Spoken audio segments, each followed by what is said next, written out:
What are we discussing on today's Locked on Diamondbacks podcast, you ask? Well, Carson Kelly just got hurt, so that means Gabriel Moreno's season is here, discussing what that means for the D-backs this season and beyond. And then Locked on, we dropped a little Locked on MLB power ranking today, but I'm not a big fan of power ranking, so I'm doing this little exercise where we put all 30 MLB teams into tiers. Where do the D-backs stack up against the rest of the teams in Major League Baseball? Discussing all that on today's Locked on Diamondbacks podcast. You are Locked on Diamondbacks, your daily Arizona Diamondbacks podcast. Part of the Locked on Podcast Network, your team every day.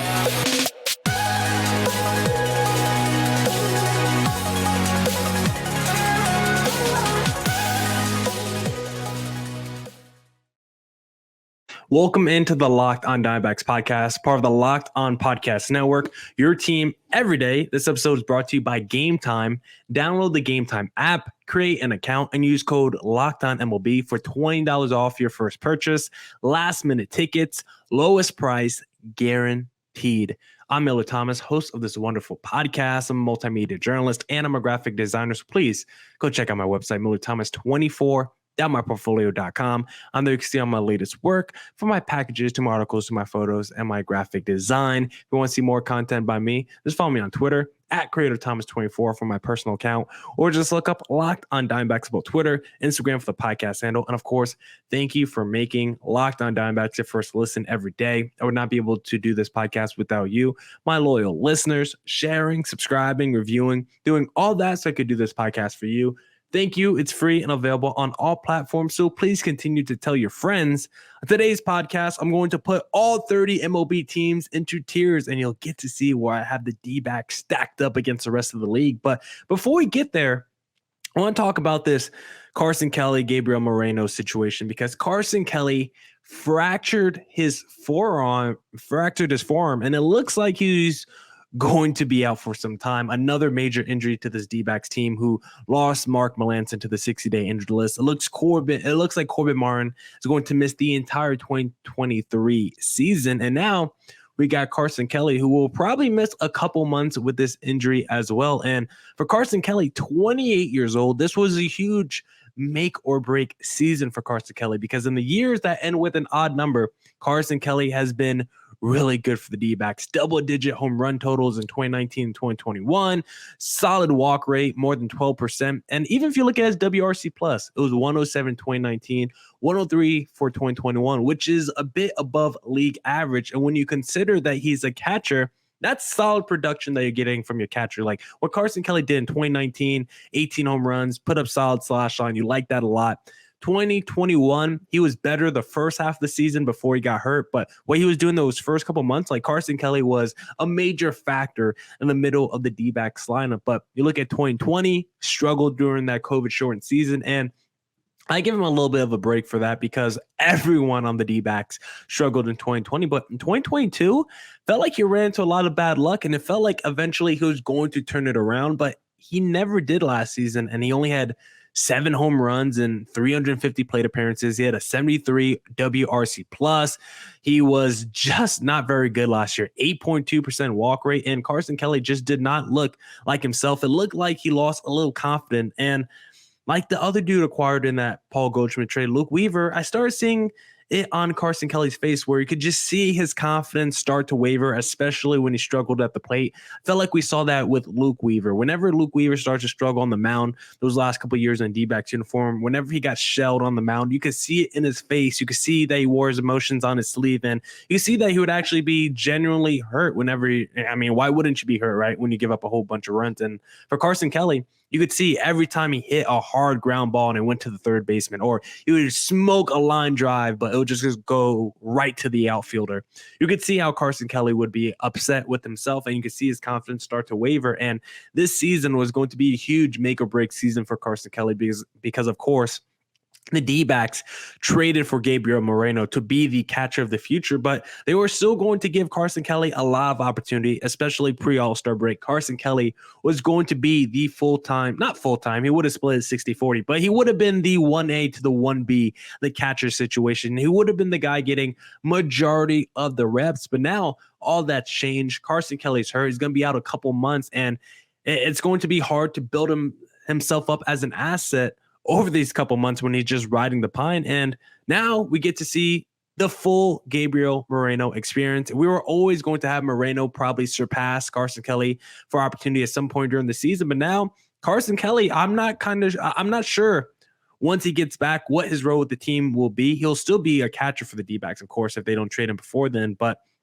Carson Kelly, once he gets back, what kind of workload will he be? Because it would have been 60-40 pre-injury, but when he gets back, will be 60-40 going Moreno's way? Will it be 80-20, 70-30? I think it's a very tough question to ask right now with him going on the pine for a couple months. But for Gabriel Moreno, he's going to get so much opportunity now to really display his skills and really show why the D-backs traded Dalton Varsho for him, because Dalton Varsho, you could have made the argument before he got traded, he might have been every D-backs fan's favorite player. Like, it's an argument with a few other guys, but he would have been in the mix. At least when you think about future players of dudes who are currently on the roster last season, Dalton Varsho might have been the most favorite player the most favorite player fans would have had on their roster for the next few seasons, because what Dalton Varsho was doing with the D-backs, where he was a 25 home run guy, could steal bases, was arguably the best defensive player in baseball in the outfield.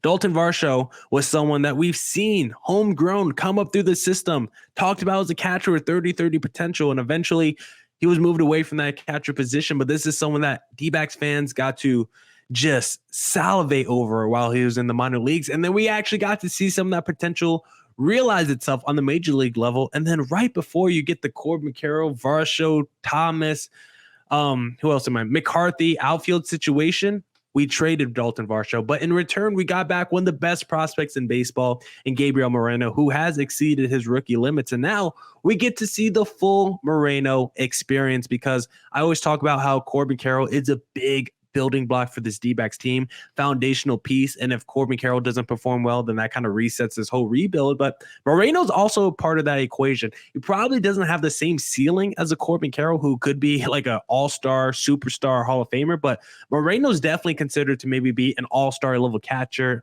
with just tremendous hitting ability, expected to be a high average, not really a over-the-fence kind of a guy, but he's considered maybe 12 home runs, really good speed for a catcher, solid defense as well, and a dude who just doesn't strike out. Maybe he doesn't draw a ton of walks, maybe he doesn't hit for a ton of over the fence power, but if he's like a 290 hitter, 12 home runs, 12 stolen bases as your catcher, I think he could really be an offensive weapon for this D-backs team. And we're going to need him to perform well, because it's all on Moreno now. This D-backs team is not very deep with catchers now that Carson Kelly's hurt. Like, they still have Jose Herrera, who spent a little time with the D-backs last season, but he's a backup catcher. He doesn't really have a ceiling. And for the D-backs who hit their ceiling of a championship contender over the next couple of years, we have to see the groundwork laid by Moreno, laid by the Corbin Carrolls of the world, because we believe Moreno is a foundational building block piece.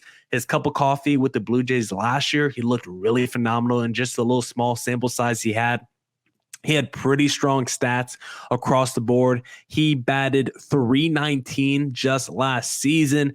He only had a 5.5% walk rate, but 11% strikeout rate, 89 mile an hour exit velocity according to StatCast. So Gabriel Moreno showed a little bit with the Blue Jays last year, going to get a full workload this season with the D-backs. And if he shows a lot of promise, flashes, and potential with the Corbin Carrolls of the world, meanwhile, you still have the guys like Marte, Gallen, the Walkers of the world still putting in work, you can feel good about the D-backs future and feel like, yeah, maybe this isn't our season, but within the next 2 to 3 years, our window will open up to potentially win a World Series. And Gabriel Moreno is going to be one of the dudes, one of the foundational major pieces in the middle of this D-backs lineup that's going to help us get there. Now that he's got a full season of opportunity looking his way, coming his way, I'm very excited for what Gabriel Moreno could do for the D-backs, what he could provide, and it all is going to start this season, right? We talked about it. Carroll, Moreno. If these guys don't perform well, if these guys don't show the flashes, then